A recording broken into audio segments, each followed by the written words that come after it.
Welcome. We're just letting folks log in now.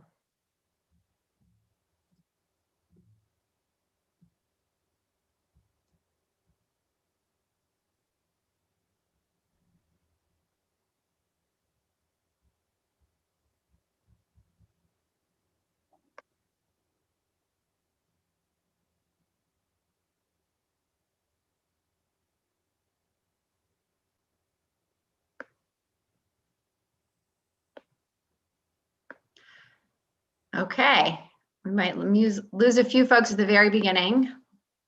David, if you want to turn off screen share so folks can see us, terrific. Thank you so much. Hello, everyone. Thank you so much for joining us today. My name is Catherine Lusk. I serve as co-director of the Boston University Initiative on Cities, who's your host for today's conversation. I have the distinct pleasure of hosting Mitch Weiss, who is a friend, a mentor, and the author of today's book, We the Possibility. I'm going to provide a brief introduction of Mitch and then let him provide opening remarks, and then I will guide us through a few questions, and then please we welcome questions from the audience. So please think and submit via the Q&A chat function. So first is the sort of formal introduction for Mitch. Mitch is a professor of management practice in the Entrepreneurial Management Unit and the Richard L. Menschel Faculty Fellow at the Harvard Business School. He created and teaches the school's course on public entrepreneurship, on public leaders and private entrepreneurs who invent a difference in the world. He previously served as chief of staff to Boston Mayor Tom Menino, where he co-founded the Mayor's Office of New Urban Mechanics, which is the city's innovation team, both back then and now, and led the creation of the One Fund, among many, many other accomplishments. But I have to say more personally, I had the pleasure of meeting Mitch when I joined the mayor's team as a summer fellow now a decade ago, I think, almost a decade ago, which I can't believe. And I had the very great fortune of meeting Mitch in the early days of that summer fellowship. And he, together with Mayor Menino, was a large part of why I actually went back and worked for the mayor full time. And I am one of multiple students, I would say, early students of Mitch from our time in City Hall. And I think, you know, obviously for many reasons, I think back fondly on those days. But I really appreciate the time that Mitch took to teach me and all the rest of us about how to be public entrepreneurs before he even used the term, before he had sort of a systems analysis, before he'd even written a book on it. I think there were many of us who were drawing lessons from him in real time, in real life. And Mitch, I don't know if you remember, but when I was working for the mayor and you, I said to you, I would love to pick your brain more regularly and understand how you help the mayor make the decisions he does, why he makes the decisions he does. And I asked you if we could meet every week. And you said, yeah, sure. And every morning at 8 a.m. on Friday, I get to sit down with you and learn from you. And so I know you've had many Harvard Business School students since then, but I like to think I was one of your first students. And our time in your office was sort of one of your first classes. So thank you so much for taking the time to be with us. Well, you're welcome. I will turn it over to you, and I'd love to hear you share some of the early lessons from We the Possibility. So thanks, Catherine. It's great. Something seems funny in the audio. You're very kind to say all those things. I do remember your time in the mayor's office as fondly as you remember it, and I also remember what your very earliest project, even just your summer when you were there on a summer fellowship. And figured out how to basically gamify some efforts around financial literacy. And it was one of these just archetypal examples of us, you in this instance, being inventive inside City Hall. And so I have very strong feelings about those days as well. Catherine, it's a thrill to be here with you for those reasons. In addition, for another reason, which also I think serves as just a bit of an introduction to the book, and then Catherine has so many good questions, I'm going to keep this extremely brief. But actually this book, I don't know that if it would have been written if not for actually the Initiative on Cities at BU and the early events that you organized with Mayor Menino. Because something very seminal happened in the early days of the center about a year after we had all left, actually less than a year after we'd all left office, which was that you would organize a conference at BU on lessons from our response to marathon bombing. And I sort of tell that story in the beginning of the book, and I might just retell a little bit of it here because it's the reason I wrote the book, and it makes me so grateful to be back with you today. You remember, and I'm sure most of the people on this Zoom remember that day in April 2013, when 2 bombs blew up at the finish line of the Boston Marathon and took Boston's best day and turned it into a horrible tragedy. Lives ended, lives upended. And yet all this generosity began to flow in from around the world, all this money, how can we help? And the question was what to do with all that money that was started to pour in. And we knew what people did mostly in other cities when these things had happened. They turned to the long established trusted institution in town who collected and distributed those funds. And that worked kind of okay. But we also knew that it was quite slow. We knew very sadly that it had been more than 120 days since the horrible shootings at Sandy Hook, when our tragedy took place in Boston, and not a penny that had been sent for the parents of those kids who had been killed had made it to them. And it was never going to bring back their kids, but it was intended for them. And we knew that our survivors in Boston had life-changing decisions to make about limbs, about homes, about jobs, and we wanted to do something faster. So we decided to stand up our own new fund, as you know, most people here may know, One Fund Boston. And the day that we made that decision, the morning that the head of our local established institution in town, a wonderful institution, by the way, and a wonderful person, heard about that, basically, or more than basically, called me and was berating me on the phone to say, you can't do that, you raise less money, you can't start something new. And we did anyways. We were up and running that night. So this is one day after the bombings, with the post office box the next morning, rather, a PayPal account that night, a post office box the next morning. Eventually collected and distributed $60 million in 75 days. The fastest relief effort of its kind in the history of our country, and then more later. And it wasn't all seamless, but anyways, Catherine, the connection here to you and to the center and to BU is that a year after those bombings, there was this event, right? Lessons from all this. And the mayor spoke and others spoke, and I was just there. And afterwards, 2 of the survivors asked me to tell them the long story of how One Fund Boston came to be, and I did.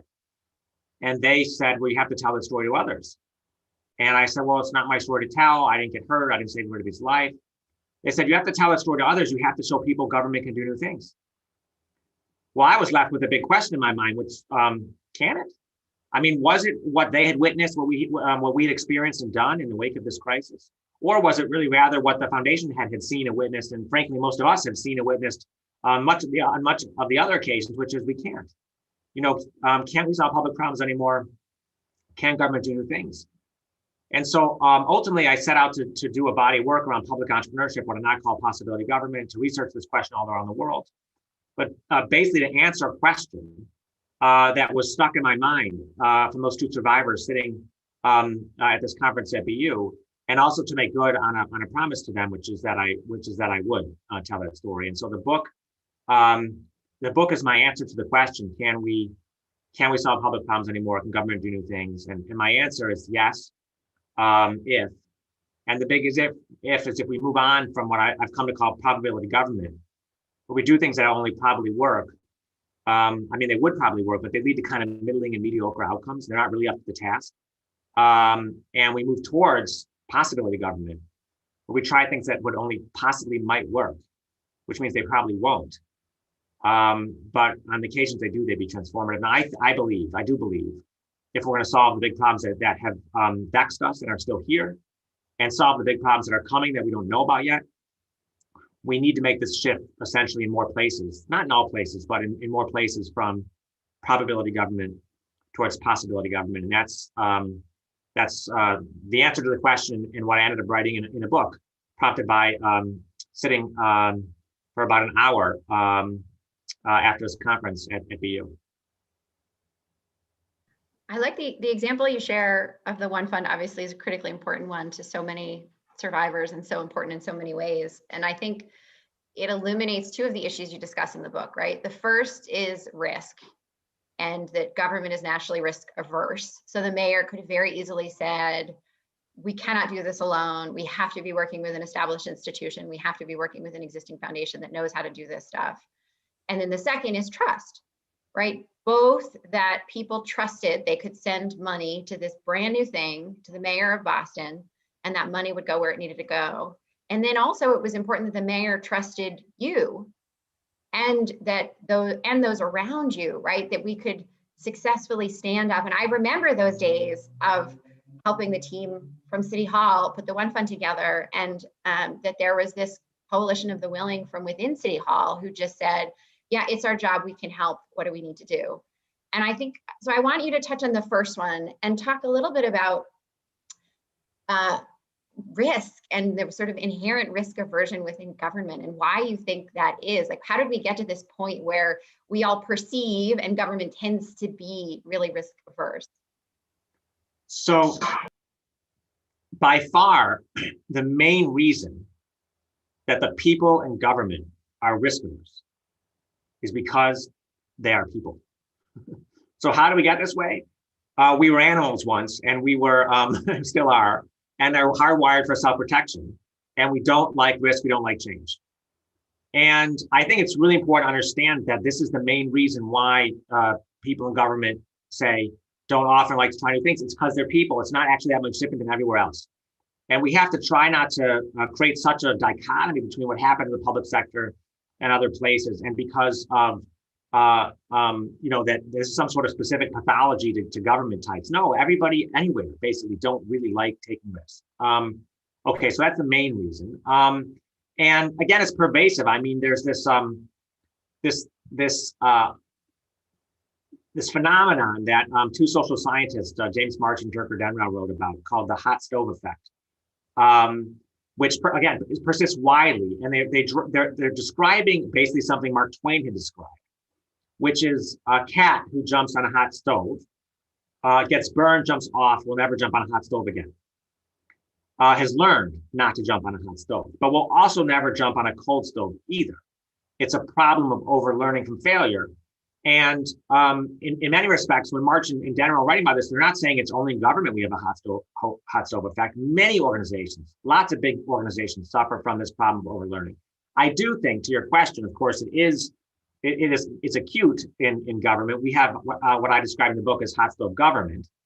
And so why is that? And what do we do about that?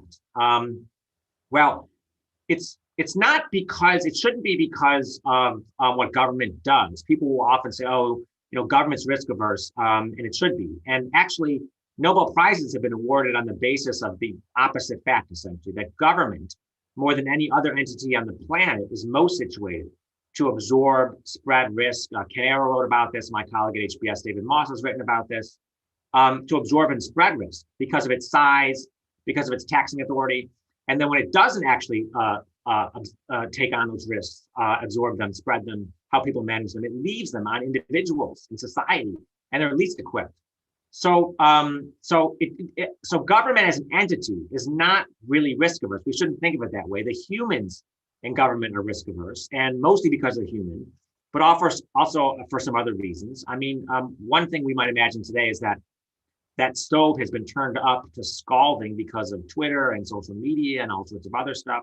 What we have to figure out is how to still have accountability. We don't want to get rid of public accountability, but allowing a different kind of accountability so that we have a tolerance for risk taking.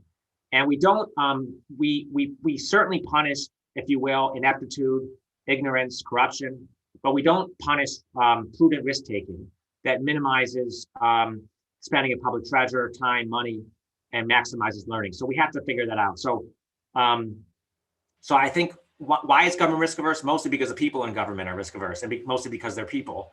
And there's a set of tools I describe in the book for trying to deal with some of that.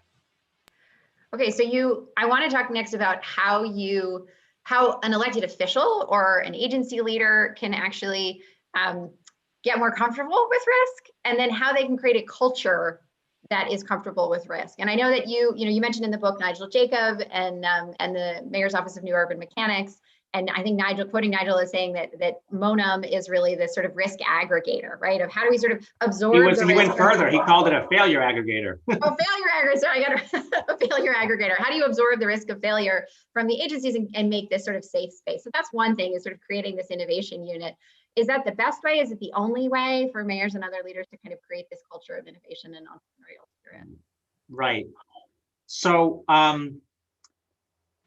the first thing I think Catherine, is really getting people to understand that yes, trying this new thing feels risky, right? New and novel things are probabilistically risky. They're probably not going to work. And so we recognize that. But the first thing to do is really be clear-eyed about the current status quo is also risky. The kids aren't getting the education they need. People aren't fed. They're not trained for the jobs that they're going to need. We're not dealing with climate change. We're not prepared for a pandemic that is almost certainly coming. Like, those are risky choices. And we have to break this mindset that doing the new thing is inherently riskier than doing nothing at all. In fact, in so many instances, doing nothing is actually the risky choice. So that's like, I think that's a key fundamental foundation. The status quo is often the risky choice, the riskier choice. And we can wait, and we can hide, and we can hope it doesn't show up in the newspaper, but it's going to, it's coming, it's going to break. And so we have to start there.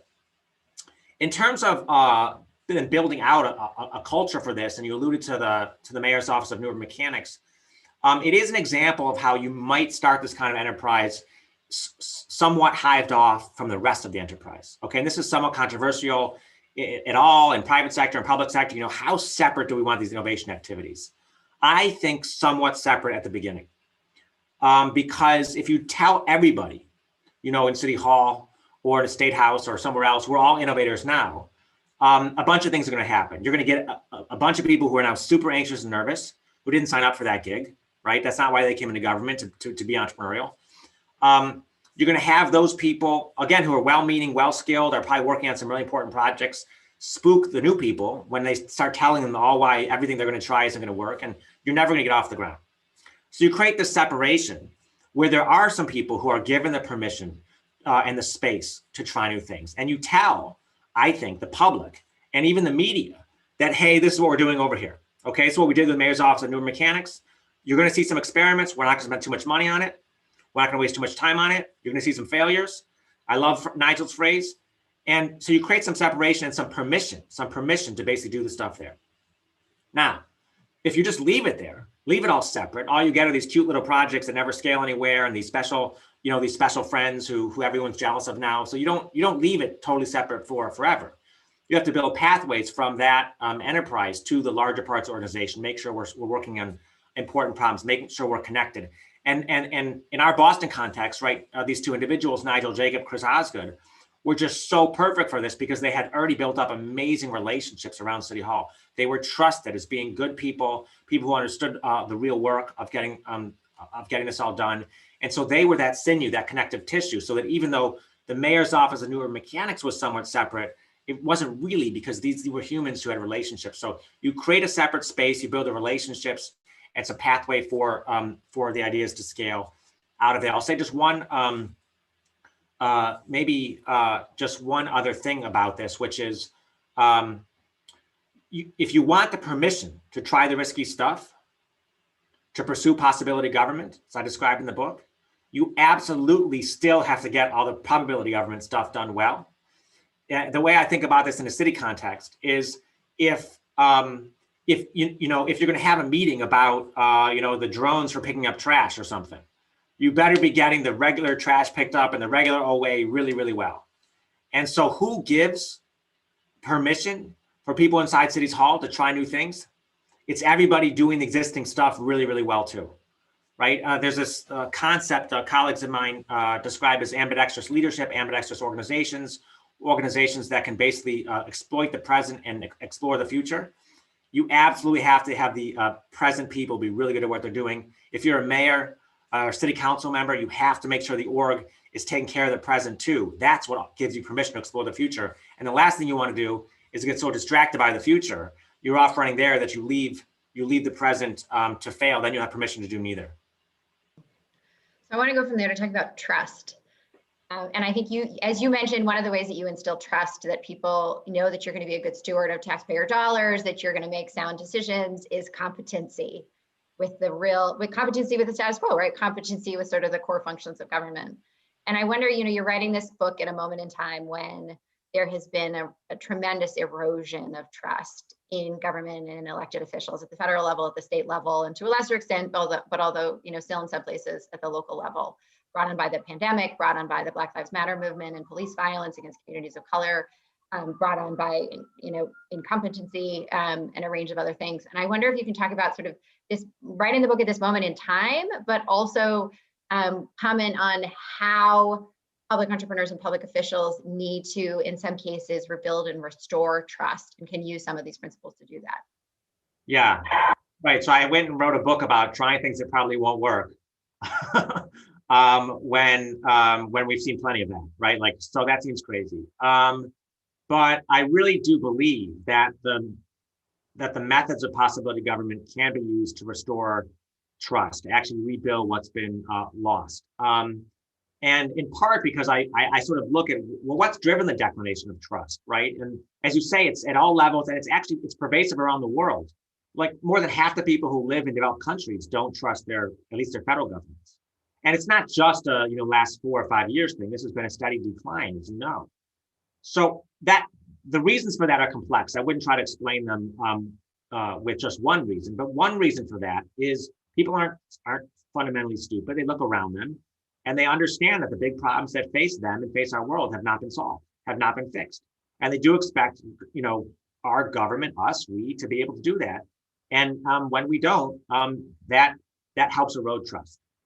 And so I think if we use the methods of possibility government and actually get better at problem solving, that in and of itself will help rebuild trust back. There's a second really important thing here about trust, which is one of the other reasons for the erosion of trust is that oftentimes people have felt misled or lied to by public officials, and we can point to we certainly can point to the most egregious examples, but there are plenty of other subtler examples. And there's one that not we as public leaders, but I think public leaders and the public basically tell each other all the time, and it's this, which is public leaders say, we can solve this problem without failing at it, ever. And the public basically says, we believe you. And we can't solve public problems without failing sometimes. When you try to do new things, they're not all going to work.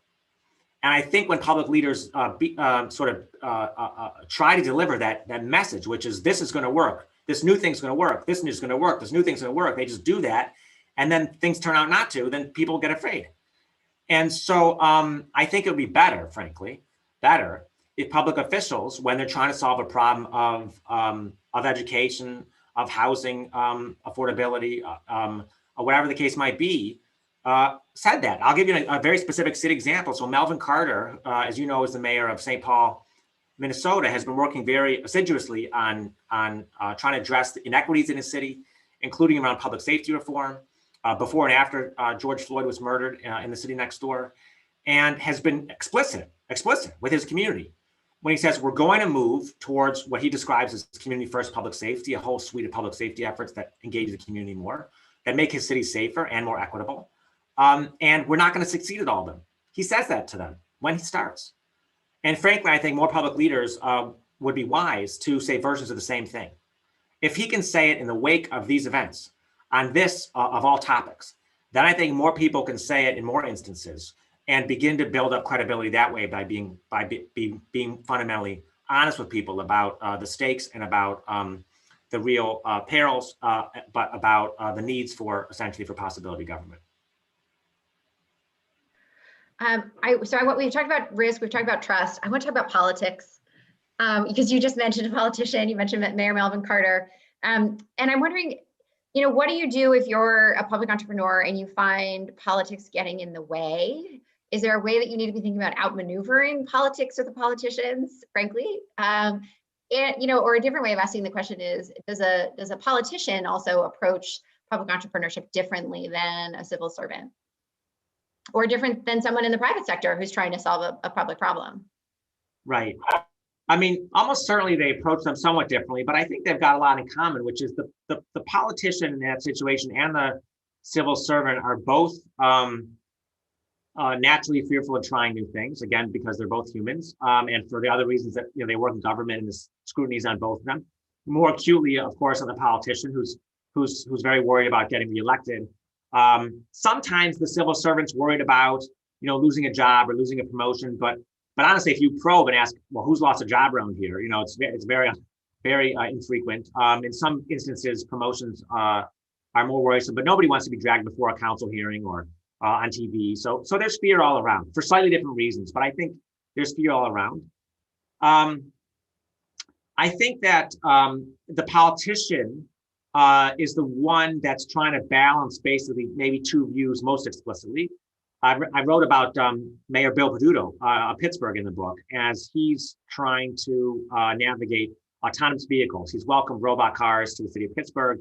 He wants to make Pittsburgh a real home of AI and computer vision, and basically gives Uber and their robot taxis free reign over the city.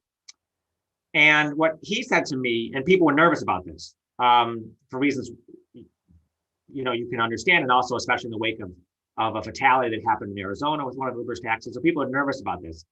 And he says, look, what am I trying to do?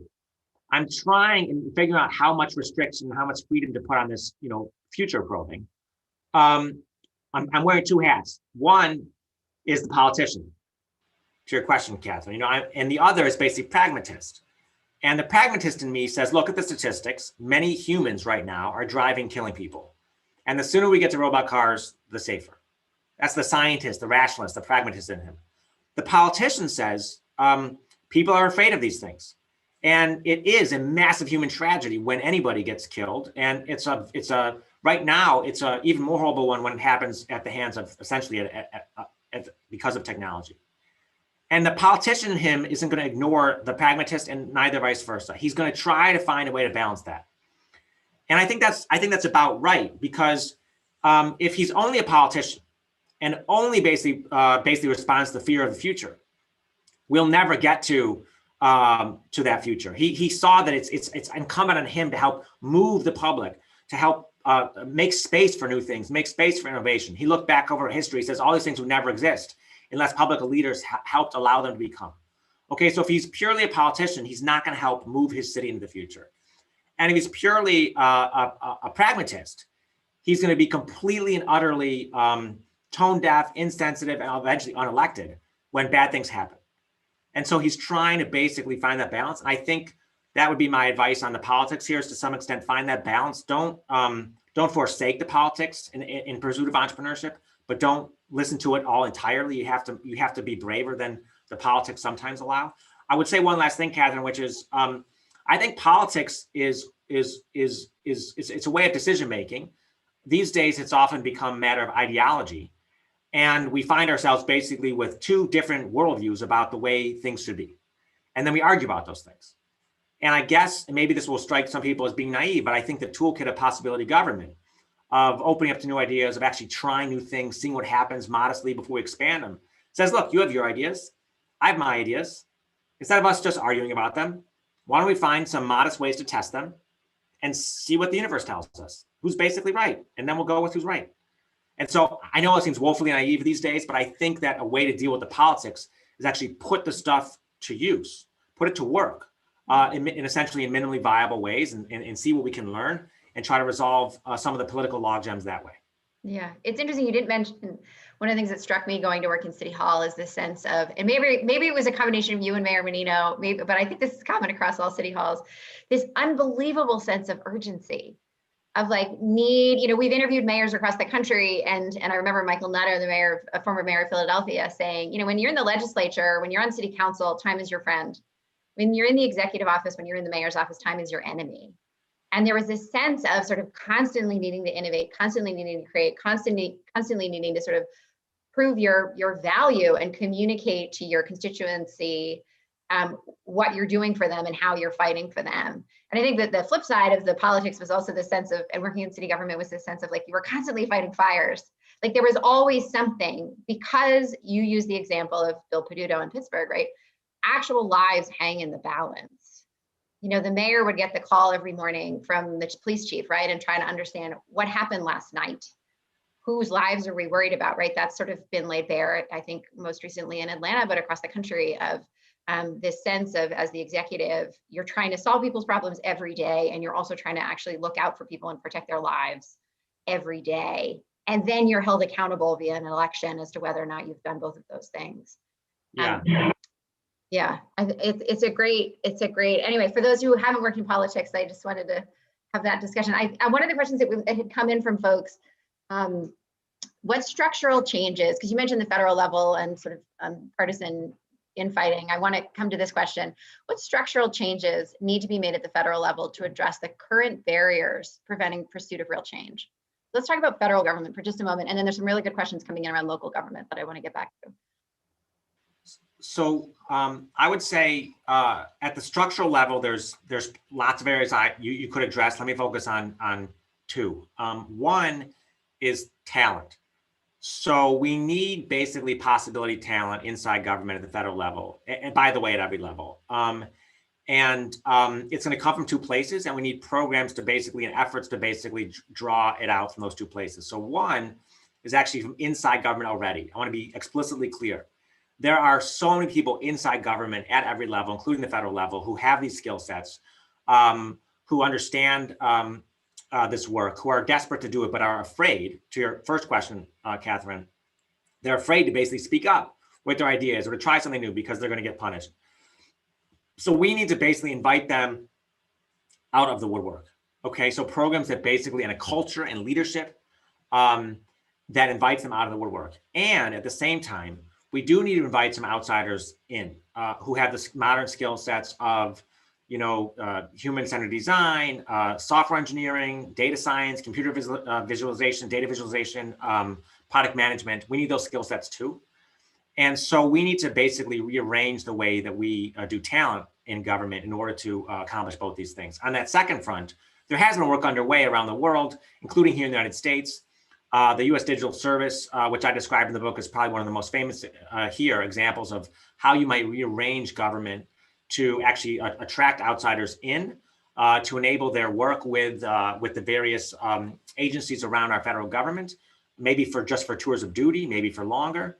And those kinds of investments, I think, are working. By the way, in the American Rescue Plan, there are many, many more millions of dollars for this digital service. It's a recognition that we need this talent in-house. And I want to be really clear about that. The countries I've seen respond to this very well, COVID, had a lot of talent, possibility talent in-house.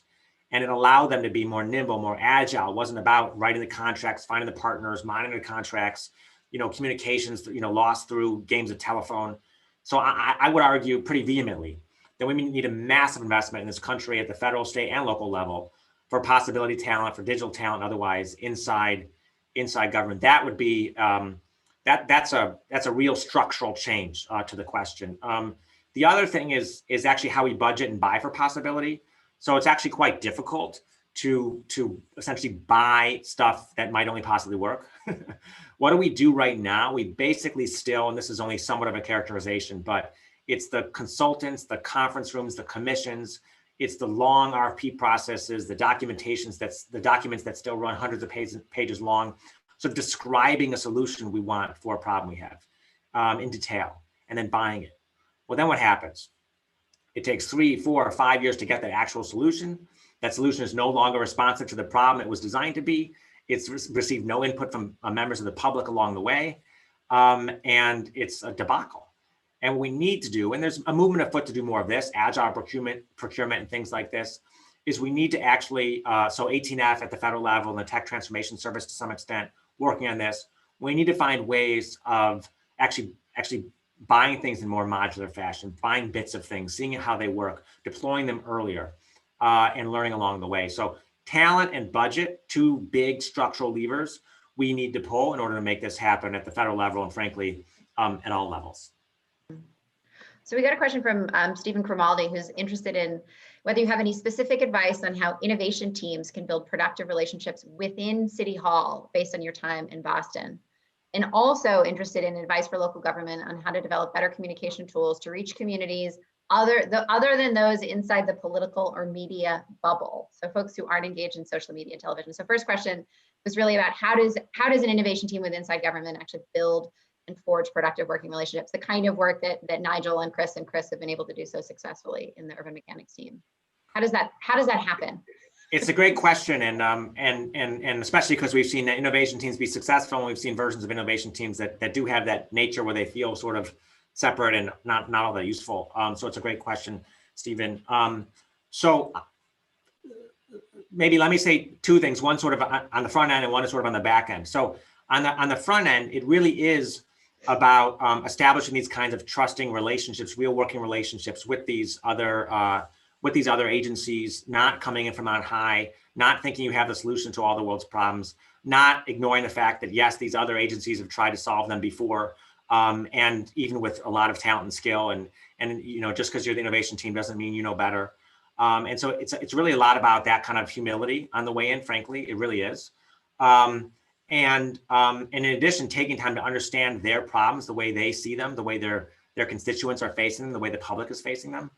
And again, not from your perspective. I mean, I think about this, a very vivid example is, I write in the book about how Singapore tackled COVID. And one of their efforts, at least, around trying to build a Bluetooth enabled sort of digital tracing app. And this person, Jason Bay, who runs essentially what is their giant innovation agency called GovTech Singapore, and leads their digital services team, Jason does, has this idea when COVID emerges in Singapore in late January of last year, that he remembers some high schooler and actually in Virginia during Ebola had this idea about Bluetooth, and some of these computer scientists, there's this white paper. And the first thing he does is text a friend of his, a colleague of his at their Ministry of Health, and says, hey, have you ever thought of this? And would it be helpful? So he's signaling at the beginning, I'm not often running, counter to your best interests and your intuitions. Let me understand. And the person says yes, and so he goes and tries. Okay, so it's that humility, that querying, all that stuff up front. On the back end, I would say, and this is really critical, and I think sometimes lost. It shouldn't have to be said, but it does. You have to deliver results, right? Tom Menino was the best ever. What have you done for me lately? It's like, how is this helping the people out on the street? And you can't be one of those innovation teams that goes to conferences and blogs and tweets and doesn't actually solve problems that people face. And that's you're gonna ruin your relationships with the other city agencies if that's how you are. And so it's really important to actually deliver, ship product, if you will, in the lexicon, and help solve public problems. And so it shouldn't have to be said, but I think it is. It does have to be said. So you do that. I remember this Mayor Menino loved the mayor's office of newer mechanics. He loved the products they built, like Citizens Connect. Especially when he was at like some clam bake somewhere, and some person tugged on his shoulder and said, hey, this app, it helped me get I forget what it was, but helped me get my street light fixed, the graffiti. Like, that's when you've succeeded. When members of the public are going up to their public leaders and saying, thank you for this stuff. So the innovation teams have to have that as their bar. I think I'll add one more that was a piece of advice you all gave us when we were interlopers coming into City Hall, right? You talked about outsiders and insiders. And if you're an outsider coming in, humility and really genuinely respecting the expertise of those longtime career civil servants, and understanding that it's about lived experience, right? It's not about education or pedigree. It really is about respecting the people that you're working with and respecting all of the knowledge they have and actually trying to build on it. And I think that was something that you and the urban mechanics always taught us, was watch those sharp elbows and don't presume that you know and that you have the answer when you're coming in as an outsider. Right. Yeah. I'm just going to say, Catherine, the thing that makes it hard is absolutely everything you just said, right? Everything you just said. But at the same time, the reason you've been brought in is to be a font of new ideas, is to a little bit. And so what makes it really hard is you have to be humble and brave and experimental all at the same time. That's the trick. Madeline Webster asks, what role do you think history plays in all of this? Do you think we could use more municipal bureaucrats and politicians who have a sense of urban and local history and past failures and triumphs to imagine the future? Ooh, I like that question, Madeline. So history, I actually think plays a pretty big role here. Especially in this way, which is one thing you'll hear if you argue for possibility government, right? So one thread of the pushback you'll get back is this isn't what governments do. Governments don't do ed, they don't do future, they don't do innovation. And as a matter of history, of course, that's wrong, that's incorrect. Every apparatus of government we have was invented at some point. Every teaching plan, every stop sign, every part of the military, every tax program, everything was invented. George Washington, in his first inaugural address, calls this an experiment, staked finally in the hands of the American people. 4 of our first 5 presidents call it an experiment. When people say, government, Mitch, you're too naive. Public leaders can't say we might fail. Well, what's history tell us about that?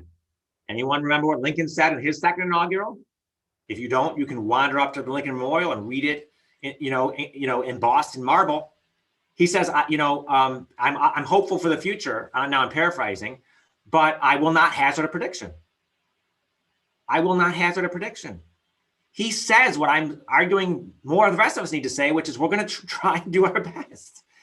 And I'm not going to promise you success. So I think history would be massively empowering here. If we understood and we got back to some more of our roots, the word constitution, the etymology of the word constitution has this duality, which is it does mean to basically embed, to systematize, but it also means to establish something new. And I think that second part of our history we have lost. And I would love, Madeline, to see us get more of that back. And I love your notion of even at the individual city level, right? If we understood all that we'd invented. And yes, the failures along the way, so we don't do those things again, but also to recognize that people lived and survived and even thrived politically and otherwise. And here we are. I think it would empower us to try more new things. Someone you and I both know, Marcy Ostberg, asks, you were talking about risk-taking and innovation when the crisis hits. I've observed during this time, our current crisis for the city of Boston has never been more nimble, flexible, collaborative, and iterative in an effort to stand up new programs and policies to address COVID-related issues. And she's wondering, what is your advice for holding on to these practices post-crisis so we don't revert back fully to business as usual? So that's a great question, Marcy, and I definitely, sort of observed the same thing, and for me, it's sort of like, not deja vu is not the right word, but I started with the story of the marathon bombing, and our response, and we felt very agile in those moments. Again, not perfect, but definitely agile and flexible in those moments. And as Catherine said at the top, I didn't know really how to describe what we were doing. I didn't have words. I didn't know the words public entrepreneurship, which Eleanor Ostrom had coined back in the 1960s. I didn't know those things, didn't know the methods of entrepreneurship, of lean startup, of government as a platforms. I didn't know the things I've written about in the book. In coming to study these phenomena around the world and write the book, I now can see that series of events, the response to the marathon bombing, how we opened up to new ideas, how we actually tried new things, how we actually used platform thinking. And then I can see how you could do that with other problems. And what I hope, Marcy, after all this, is that people who may not have heard the words possibility government or public entrepreneurship, may not have known the methods, but were just acting instinctually, could read a book like this, could put words to what they did, and then see how they do it again and again on the issues that are coming. Okay, so I do think I'm hopeful to contribute to some way to harnessing this moment by putting some words and some frameworks to what people have been instinctually doing. I'd say two other things on this, Marcy. So one is that we have to try to maintain, you used the word earlier, Catherine, the urgency, the sense of urgency. I recount in the book when Martin Luther King went to all these cities, many American cities, and said a version of the same thing in each, which was that he had been told, basically, when he advocated for racial justice and economic justice, that he should just wait, that things would get better for Blacks or things would get better on these other fronts. And his response was basically, no, that time is neutral and our job is to help time. And I think we have to not wait. I really think it's very dangerous to wait. I've seen this phrase written so often. I saw it again the other day and I abhor it, which is, a crisis is a terrible thing to waste. Because the implicit lesson it gives us is, why don't we wait for the crisis to make change? We cannot do that. We have to stop doing that. And I hope the methods in the book, Possibility Government, give people a way to make change when we're not in crises. I really think that's going to be essential. I'll stop there, but I love your question, because we all want to harness some of what's happened in this moment and the good of what's happened in this moment in terms of agile government, and do more of it and not less. Yeah, it reminds me of, it makes me think too of the book you didn't write that you at one point said you would write on relationship leadership, right? And that you're making me think of the other phrase, which is you shouldn't be meeting in a crisis. And so I think of Marcy's question as well, is like, but think about the way in which your work will now change because of all the people that you've been taught to work with on a regular basis and interact with on a regular basis. And you know much more intimately, even over Zoom, that you didn't work with and know before. And that relationship leadership, right? Like those relationship dynamics, just having forged all of those has to change the way government works just organically, don't you think? It's a great point. It's a great point. Uh, It's your next book. And no, there's no next book right now, but as part of this whole thread, you're right, the relationships, the connections of people can harvest here on so many other issues. There's one other thing too, which is we've certainly seen amazing examples of possibility government over the course of last year. And we've seen something else entirely in some instances. You know, oh hey, why don't we try hydroxychloroquine for one example, or worse, you know, Lysol and things. Mm-hmm. And so I do want to point out that one of the other lessons I hope that will come out of this, and one of the other muscles I hope will build up, is that what we want to do is move on from probability in many places to possibility, but not to delusion, not past it to, you know, willy-nilly trying of things that have no basis in reality. And that's a very actually, if you're being honest about it, it's actually hard to tell sort of ex ante whether something is possibility, prudent, worth trying, but probably won't work, or whether it's truly like dangerous and distraction. So I hope that we will get better after all this at, yes, pursuing possibility, but also not going so far as to go do something else, which will be dangerous and distracting. So I'm going to try to move quickly through these last questions because I have other questions and we have 13 minutes left. One quick thing, David Gross, who's behind the scenes, someone asked about where they can get Mitch's book. Can you just please put a link in the chat function? And there's a bunch of different options on Mitch's website of where you can purchase the book, whether you want to go local or Amazon or what you prefer. Josh Hassel, hi Josh, asks, government, especially at the federal level, tends to want a strategic plan in place before doing anything. How might this approach hinder innovation? Or I should say, if you work as someone does in federal government, what should you do if they're calling for a strategic plan and you want to be innovative and entrepreneurial instead? Run. Tell them you won't write it, Josh. You're not going to be part of that. No, it's a great question. So, look, I don't want to denigrate planning. I just want to be clear. Planning is actually really important, really important. Strategic planning, essential.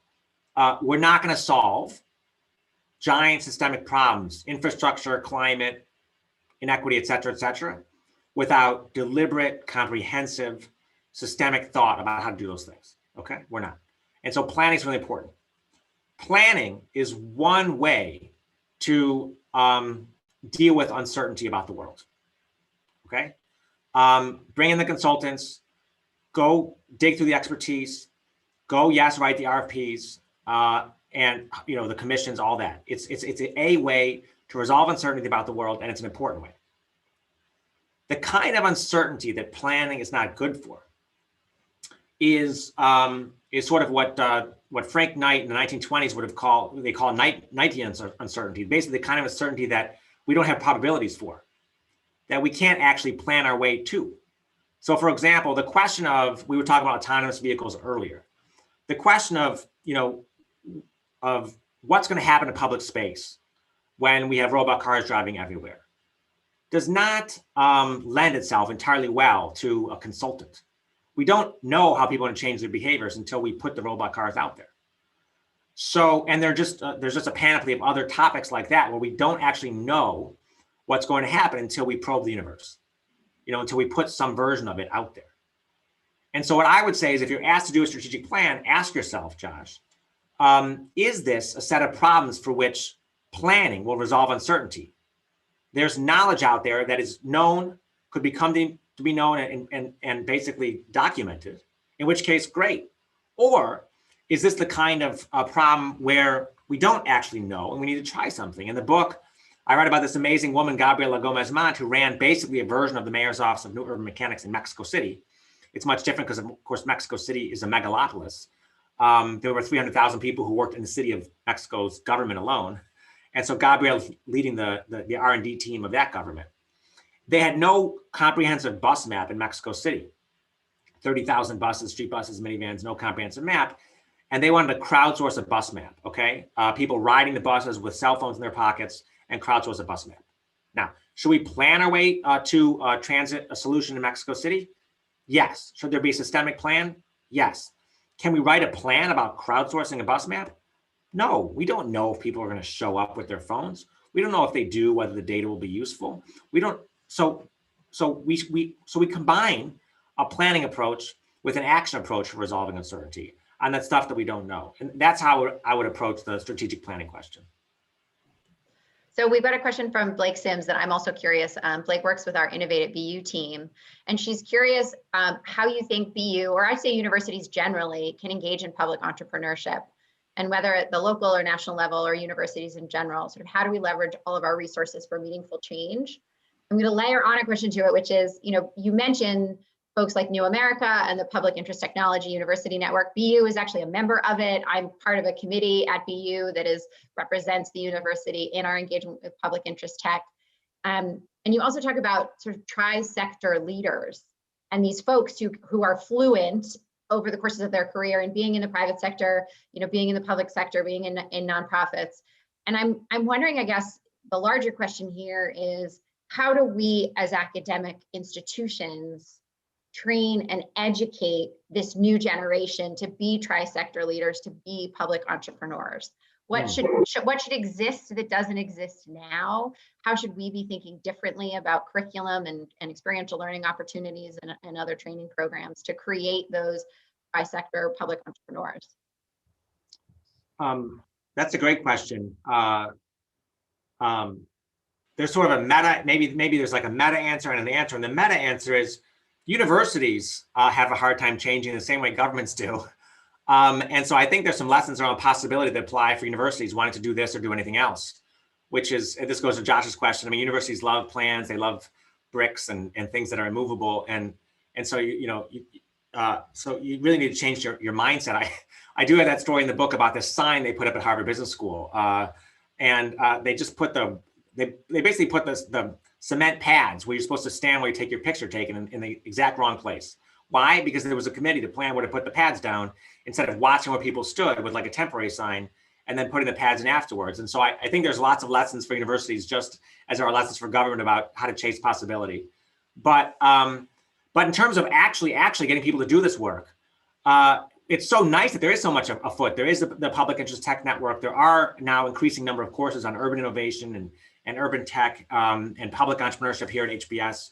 I think I'd love to see more of it. In 2015, when I created the course on public entrepreneurship at Harvard Business School, I think it was the first course like it of any in the country, but it had a parallel, which was in the 90s. A course on social entrepreneurship had been created at Harvard Business School to spread the idea of adapting the skills of entrepreneurship for NGOs and the nonprofit sector, and then spread. So you could take courses on social entrepreneurship everywhere. I would love it, absolutely love it, if there were courses on public entrepreneurship at the graduate level and the undergraduate level in so many other places. I mean, my whole life was changed by a book I read in college. That's a book like this. You'll remember it. I'm sure you probably had multiple copies like me, Catherine, but Reinventing Government by Osborne and Gabler, written in 92, 93, for me, said, oh my gosh, you can be an entrepreneur. You can think entrepreneurially and in the pursuit of public value for public service. You can do both those things at once.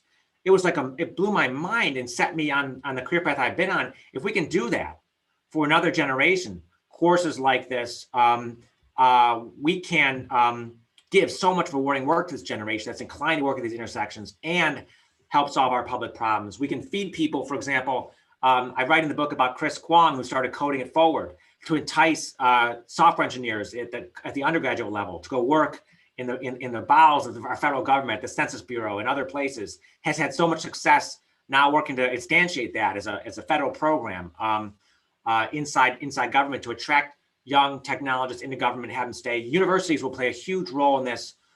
I do think you mentioned field-based work. Absolutely. The best way to expose young students, not so young students, to this kind of work, have them help, have them do it. Amazing. There's been amazing field-based classes on this at your alma mater, the Kennedy School, and other places. And so I'd love to see case-based work. I've written some 24 cases on this around the world, field-based work, and I'd love to see another generation step up and pick up. We haven't pulled off possibility government yet, but I think we could get this generation to do it. Yeah. Did you say you write 2,000 cases? You wrote 2,000. Oh, 2 dozen. Oh, 2 dozen.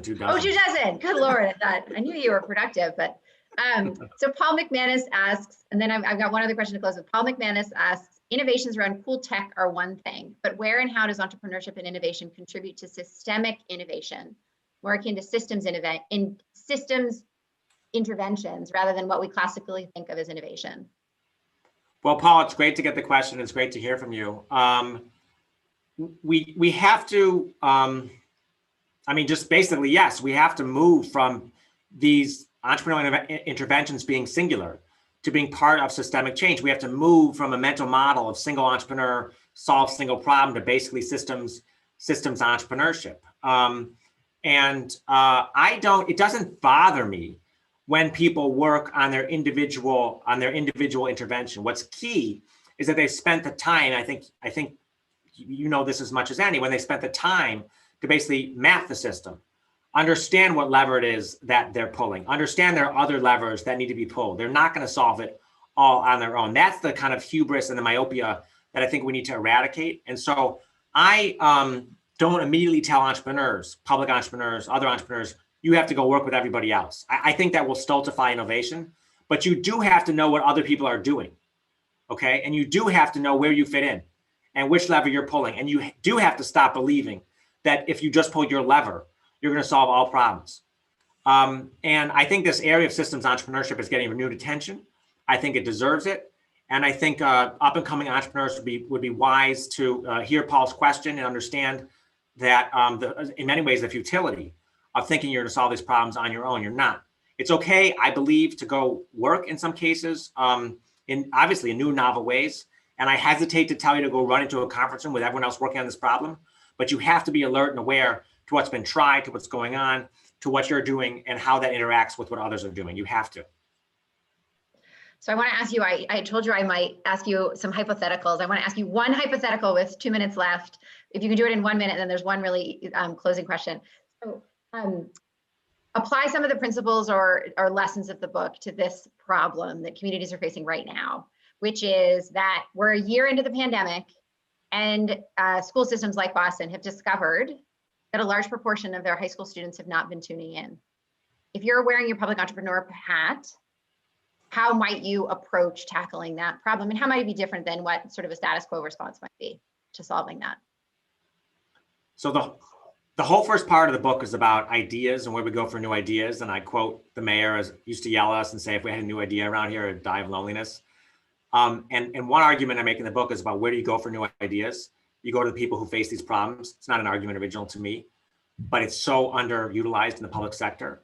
So step number one on this problem, Catherine, and maybe people are doing it, I hope they are.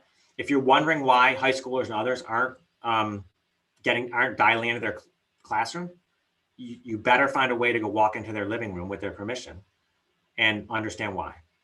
You cannot solve that problem from your room, from your city hall, the problem of the digital divide, the problem of people not logging in until you understand deeply, walk in their shoes. I tell the story of Jimmy Chen, who goes to sit and apply basically for food stamps so we can understand how to fix food stamps. You cannot fix digital access for students until you have tried to gain a much deeper understanding of why the digital divide exists, what's happening in their houses and apartments, what's keeping them from being online.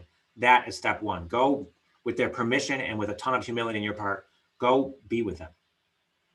Start there. And last question from Graham.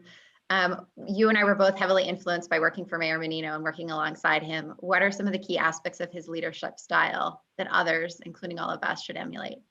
Oh, that's a very nice question, Graham, for you to ask. Look, on this last point, so he was just adamant about connecting with people. And there was this famous thing about him, right? Which is that more than half the people in Boston had met him. Here's the very important lesson to take from that as a public leader or even a politician. What was important about that is not that they knew him, i.e. so they would vote for him again and again. What was important about that was that he knew them. And so what he would, I never try to speak for him, especially not, you know, in the wake of his passing. We remember him with much love, but I just know he would say, we have got to be connected with the people in our communities. We have to know them.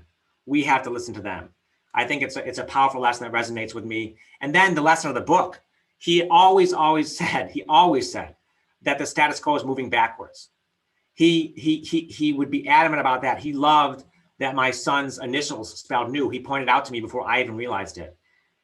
He really wanted people to basically move their cities, move themselves in the future. And that's probably the most powerful lesson he left us with. Thank you, everyone. And thank you, Mitch. That his has been a true pleasure and a joy and a delight. And I am so grateful for your friendship and mentorship all those years ago and still today. Thank you, everyone, for joining us. And